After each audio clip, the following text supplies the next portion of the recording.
My name is Maya. I am 29 years old. I am a painter. I live alone in a small apartment in Chicago. Painting is my life. It is the only thing that makes me feel calm. But painting does not always bring money. Some months are good. When I sell a big painting, I feel rich for a short time. I buy good food. I buy fruits, vegetables, and meat. I pay my bills on time. I sleep well, Achi. Night I feel proud of myself. I feel like a real artist. But some months are very bad. Sometimes I do not sell anything for 2 or 3 months. During those times, my money slowly disappears. I stop buying good food. I eat bread, rice, and cheap soup. I turn off lights early to save power. I sit very still in my apartment, afraid to spend even a little money. My life with money is never stable. I love my apartment. It is small, but it is mine. The walls are covered with my paintings. The floor is old. The window looks out onto a busy street. I like to watch people walking past, but the rent is high. Every month, the number feels bigger and heavier.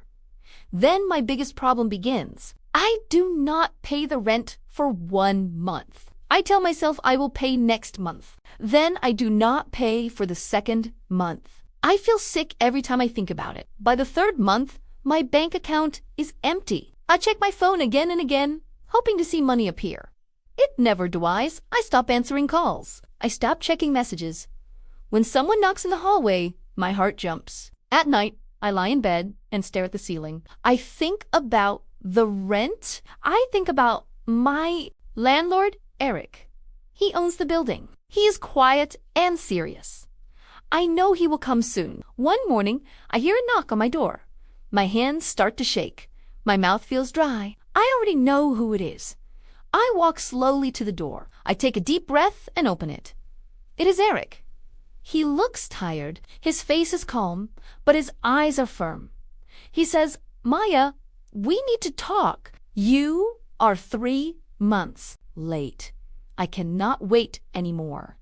I feel small. I feel ashamed. I look down at the floor. I say, "Please, Eric, just give me 1 more week.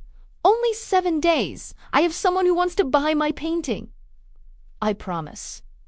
Eric does not shout. He does not smile. He steps inside my apartment without asking. He looks around at my paintings. He sighs. "You always say this," he says quietly. His words hurt because they are true. I have said the same thing many times. Next week, soon. Just 1 more chance. I want to say sorry, I want to beg, but my voice feels stuck. Eric stands very close to me now.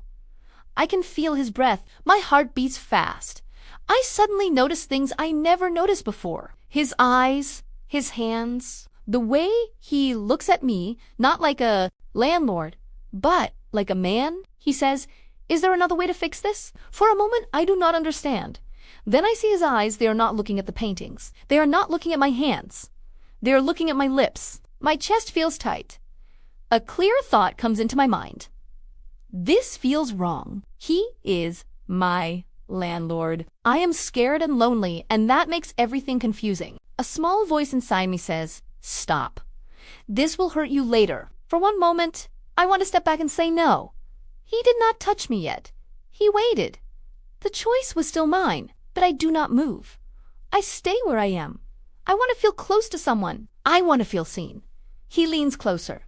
We kiss. Actually, that moment, I forget about rent. I forget about money. I forget about fear. We move to the bedroom. That night, I feel warm. I feel safe. I feel like I matter to someone. In the morning, everything feels different. Eric gets dressed quickly. He does not look at me. He does not smile. He says nothing. He leaves the apartment like the night never happened. I sit on the bed for a long time. My chest feels heavy. I ask myself if I imagined everything. Did it mean something to him, or was it just about the rent? I wrapped the blanket around me and suddenly felt small. I did not feel proud. I felt confused. 2 days later, I walk down the hallway. I see my neighbors, Mrs. Lewis and Mr. Grant, standing near the stairs. They stop talking when they see me. Their faces change. I smile. They do not smile back. As I walk past, I hear Mrs. Lewis whisper, "That's her! She pays rent with her body." My legs feel weak. My ears ring. I turn around, but they look away. I run back to my apartment and lock the door. I slide down to the floor and cry.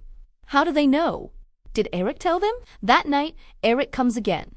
The neighbors are talking. He says, "This looks bad for me." My heart breaks. He does not ask how I feel. He does not say sorry. He only talks about his name, his business, his image. "You cannot stay here," he says. "You still owe the rent." Something inside me changes. I stand up straight. My voice is calm. "I did not sleep with you to pay rent," I say. "I did it because I liked you, but you were afraid of people. You are weak." I pack my clothes. I take my paintings. I leave. The pain stays with me, but so does something else. Freedom. 2 months later, I live in a smaller, cheaper place. I paint again. I sleep better. I save money slowly. I send Eric the rent money by mail. Not for him, for me. One day he comes to my door. He asks for dinner. He says, "Sorry." I look at him and say, "No." I close the door. I chose myself, and that was enough. I am free.